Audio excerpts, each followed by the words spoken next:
The Adventures of Tom Sawyer, by Mark Twain. Chapter 16. First Pipes. I've Lost My Knife. After dinner, all the gang turned out to hunt for turtle eggs on the bar. They went about poking sticks into the sand, and when they found a soft place, they went down on their knees and dug with their hands. Sometimes they would take 50 or 60 eggs out of one hole. They were perfectly round, white things, a trifle smaller than an English walnut.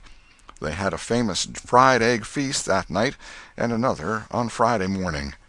After breakfast they went whooping and prancing out on the bar, and chased each other round and round, shedding clothes as they went, until they were naked, and then continued the frolic far away up the shoal water of the bar, against the stiff current, which latter tripped their legs from under them from time to time, and greatly increased the fun.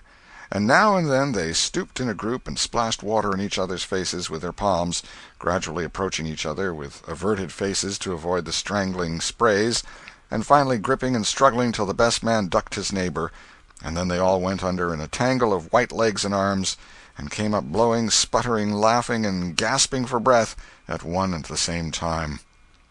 When they were well exhausted, they would run out and sprawl on the dry, hot sand, and lie there and cover themselves up with it, and by break from the water again and go through the original performance once more. Finally it occurred to them that their naked skin represented flesh-colored tights very fairly, so they drew a ring in the sand and had a circus, with 3 clowns in it, for none would yield this proudest post to his neighbor. Next they got their marbles and played knucks and ring-taw and keeps till that amusement grew stale. Then Joe and Huck had another swim, but Tom would not venture, because he found that in kicking off his trousers he had kicked his string of rattlesnake rattles off his ankle, and he wondered how he had escaped cramp so long without the protection of this mysterious charm. He did not venture again until he had found it, and by that time the other boys were tired and ready to rest. They gradually wandered apart, dropped into the dumps, and fell to gazing longingly across the wide river to where the village lay drowsing in the sun. Tom found himself writing Becky in the sand with his big toe. He scratched it out and was angry with himself for his weakness. But he wrote it again, nevertheless. He could not help it. He erased it once more, and then took himself out of temptation by driving the other boys together and joining them. But Joe's spirits had gone down almost beyond resurrection. He was so homesick that he could hardly endure the misery of it. The tears lay very near the surface. Huck was melancholy, too. Tom was downhearted, but tried hard not to show it. He had a secret which he was not ready to tell yet, but if this mutinous depression was not broken up soon, he would have to bring it out. He said, with a great show of cheerfulness, "I bet there's been pirates on this island before, boys. We'll explore it again. They've hid treasures here somewhere. How'd you feel to light on a rotten chest full of gold and silver, hey?" But it roused only a faint enthusiasm, which faded out with no reply. Tom tried 1 or 2 other seductions, but they failed, too. It was discouraging work. Joe sat poking up the sand with a stick and looking very gloomy. Finally he said, "Oh, boys, let's give it up. I want to go home. It's so lonesome." "Oh, no, Joe, you'll feel better by and by," said Tom. "Just think of the fishing that's here." "I don't care for fishing. I want to go home." "But, Joe, there ain't such another swimming place anywhere." "Swimming's no good. I don't seem to care for it, somehow, when there ain't anybody to say I shan't go in. I mean to go home." "Oh, shucks! Baby! You want to see your mother, I reckon." "Yes, I do want to see my mother, and you would, too, if you had one. I ain't any more baby than you are." And Joe snuffled a little. "Well, we'll let the crybaby go home to his mother, won't we, Huck?" "Poor thing. Does it want to see its mother? And so it shall. You like it here, don't you, Huck? We'll stay, won't we?" Huck said, "Yes," without any heart in it. "I'll never speak to you again as long as I live," said Joe, rising. "There, now," and he moved moodily away and began to dress himself. "Who cares?" said Tom. "Nobody wants you to. Go 'long home and get laughed at. Oh, you're a nice pirate. Huck and me ain't crybabies. We'll stay, won't we, Huck? Let him go if he wants to. I reckon we can get along without him, p'raps." But Tom was uneasy, nevertheless, and was alarmed to see Joe go sullenly on with his dressing, And then it was discomforting to see Huck eyeing Joe's preparations so wistfully and keeping up such an ominous silence. Presently, without a parting word, Joe began to wade off toward the Illinois shore. Tom's heart began to sink. He glanced at Huck. Huck could not bear the look, and dropped his eyes. And then he said, "I want to go too, Tom. It was getting so lonesome anyway, and now it'll be worse. Let's us go too, Tom." "I won't. You can all go if you want to. I mean to stay." "Tom, I better go." "Well, go along. Who's hindering you?" Huck began to pick up his scattered clothes, and he said, "Tom, I wish you'd come too. Now you think it over. We'll wait for you when we get to the shore." "Well, you'll wait a blame long time, that's all." Huck started sorrowfully away, and Tom stood looking after him, with a strong desire tugging at his heart to yield his pride and go along too. He hoped the boys would stop, but they still waded slowly on. It suddenly dawned on Tom that it was become very lonely and still. He made one final struggle with his pride, and then darted after his comrades, yelling, "Wait! Wait! I want to tell you something." They presently stopped and turned around.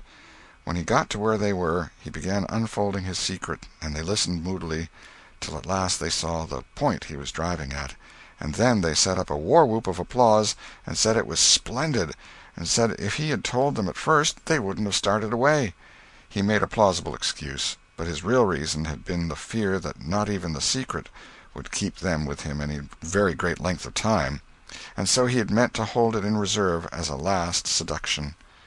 The lads came gaily back and went at their sports again with a will, chattering all the time about Tom's stupendous plan and admiring the genius of it. After a dainty egg and fish dinner, Tom said he wanted to learn to smoke now. Joe caught at the idea and said he would like to try too. So Huck made pipes and filled them. These novices had never smoked anything before but cigars made of grapevine, and they bit the tongue and were not considered manly anyway. Now they stretched themselves out on their elbows and began to puff, charily and with slender confidence. The smoke had an unpleasant taste, and they gagged a little, but Tom said, "Why, it's just as easy. If I'd 'a' knowed this was all, I'd 'a' learned long ago." "So would I," said Joe. "It's just nothing. Why, many a time I've looked at people smoking and thought, well, I wish I could do that, but I never thought I could," said Tom. "That's just the way with me, hain't it, Huck? You've heard me talk just that way, haven't you, Huck?" "I'll leave it to Huck if I haven't." "Yes, heaps of times," said Huck. "Well, I have too," said Tom. "Oh, hundreds of times. Once down by the slaughterhouse, don't you remember, Huck? Bob Tanner was there, and Johnny Miller and Jeff Thatcher when I said it. Don't you remember, Huck, about me saying that?" "Yes, that's so," said Huck. "That was the day after I lost a white alley. No, 'twas the day before." "There, I told you so," said Tom. "Huck recollects it." "I believe I could smoke this pipe all day," said Joe. "I don't feel sick." "Neither do I," said Tom. "I could smoke it all day, but I bet you Jeff Thatcher couldn't." "Jeff Thatcher? Why, he'd keel over just with 2 draws. Just let him try it once. He'd see." "I bet he would. And Johnny Miller, I wish I could see Johnny Miller tackle it once." "Oh, don't I?" said Joe. "Why, I bet now Johnny Miller couldn't any more do this than nothing. Just one little snifter would fetch him." "'Deed it would, Joe. Say, I wish the boys could see us now." "So do I." "Say, boys, don't say anything about it, and sometime when they're around I'll come up to you and say, 'Joe, got a pipe? I want to smoke.' And you'll say, kind of careless-like, as if it weren't anything, you'll say, 'Yes, I got my old pipe, and another one, but my tobacco ain't very good.' And I'll say, 'Oh, that's all right, if it's strong enough.' And then you'll out with the pipes, and we'll light up just as calm, and then just see 'em look. By jings, that'll be gay, Tom. I wish it was now." "So do I. And when we tell 'em we learned when we was off pirating, won't they wish they'd been along?" "Oh, I reckon not. I'll just bet they will." So the talk ran on, but presently it began to flag a trifle and grow disjointed. The silences widened, the expectoration marvelously increased. Every pore inside the boys' cheeks became a spouting fountain. They could scarcely bail out the cellars under their tongues fast enough to prevent an inundation. Little overflowings down their throats occurred in spite of all they could do, and sudden retchings followed every time. Both boys were looking very pale and miserable now. Joe's pipe dropped from his nerveless fingers. Tom's followed. Both fountains were going furiously, and both pumps bailing with might and main. Joe said feebly, "I've lost my knife. I reckon I better go and find it." Tom said with quivering lips and halting utterance, "I'll help you. You go over that way and I'll hunt around by the spring. No, you needn't come, Huck. We can find it." So Huck sat down again and waited an hour. Then he found it lonesome and went to find his comrades. They were wide apart in the woods, both very pale, both fast asleep. But something informed him that if they had had any trouble they'd got rid of it. They were not talkative at supper that night. They had a humble look, and when Huck prepared his pipe after the meal and was going to prepare theirs, they said no, they were not feeling very well. Something they ate at dinner had disagreed with them. About midnight Joe awoke and called the boys. There was a brooding oppressiveness in the air that seemed to bode something. The boys huddled themselves together and sought the friendly companionship of the fire, though the dull, dead heat of the breathless atmosphere was stifling. They sat still, intent and waiting. The solemn hush continued. Beyond the light of the fire everything was swallowed up in the blackness of darkness. Presently there came a quivering glow that vaguely revealed the foliage for a moment, and then vanished. By and by another came, a little stronger. Then another.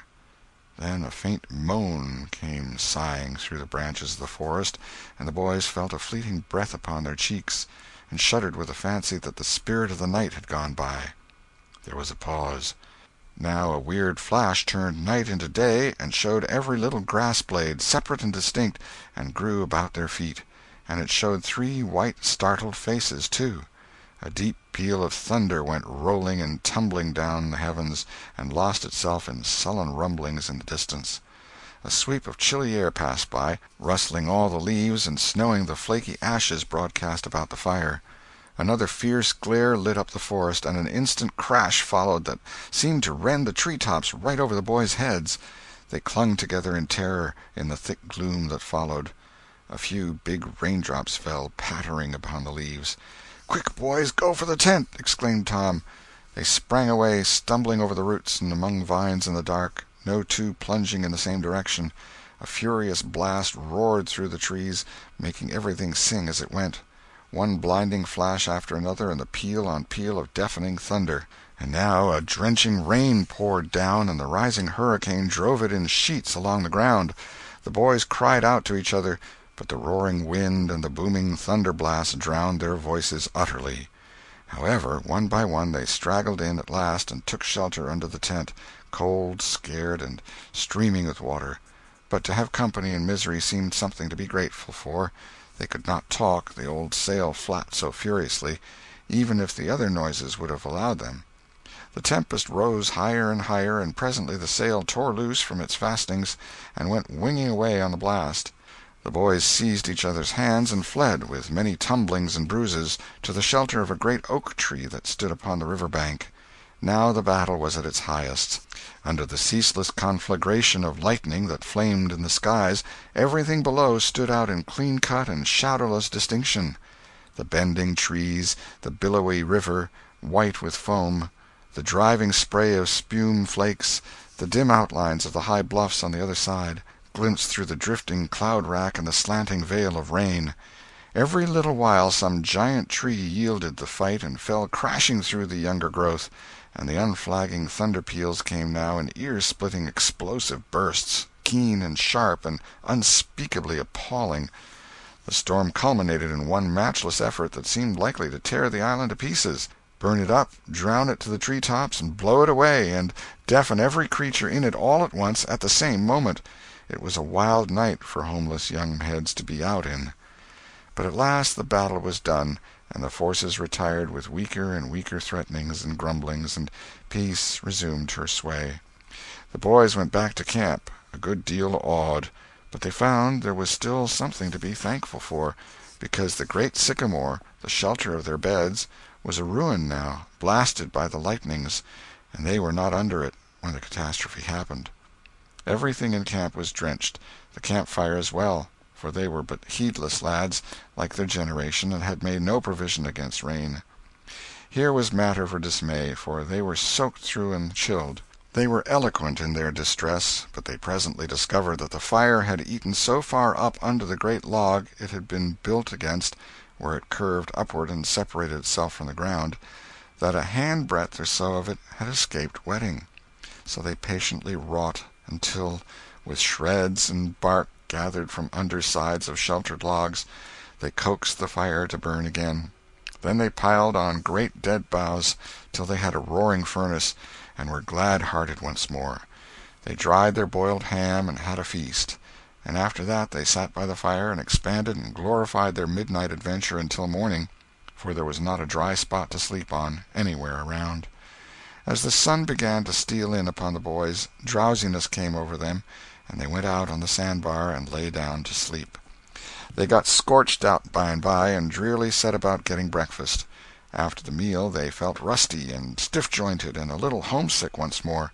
Tom saw the signs, and fell to cheering up the pirates as well as he could. But they cared nothing for marbles or circus or swimming or anything. He reminded them of the imposing secret and raised a ray of cheer. While it lasted he got them interested in a new device. This was to knock off being pirates for a while and be Indians for a change. They were attracted by this idea, so it was not long before they were stripped and striped from head to heel with black mud like so many zebras, all of them chiefs, of course, and then they went tearing through the woods to attack an English settlement.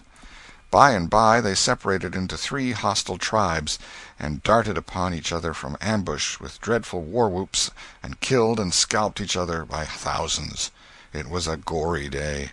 Consequently it was an extremely satisfactory one. They assembled in camp towards supper-time, hungry and happy. But now a difficulty arose. Hostile Indians could not break the bread of hospitality together without first making peace, and this was a simple impossibility without smoking a pipe of peace. There was no other process that they ever had heard of. 2 of the savages almost wished they had remained pirates. However, there was no other way. So, with such show of cheerfulness as they could muster, they called for the pipe, and took their whiff as it passed in due form. And behold, they were glad they had gone into savagery, for they had gained something. They found that they could now smoke a little without having to go and hunt for a lost knife. They did not get sick enough to be seriously uncomfortable. They were not likely to fool away this high promise for lack of effort.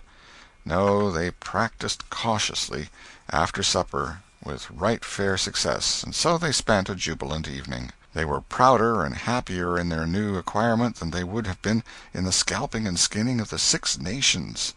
We will leave them to smoke and chatter and brag, since we have no further use for them at present. End of chapter 16.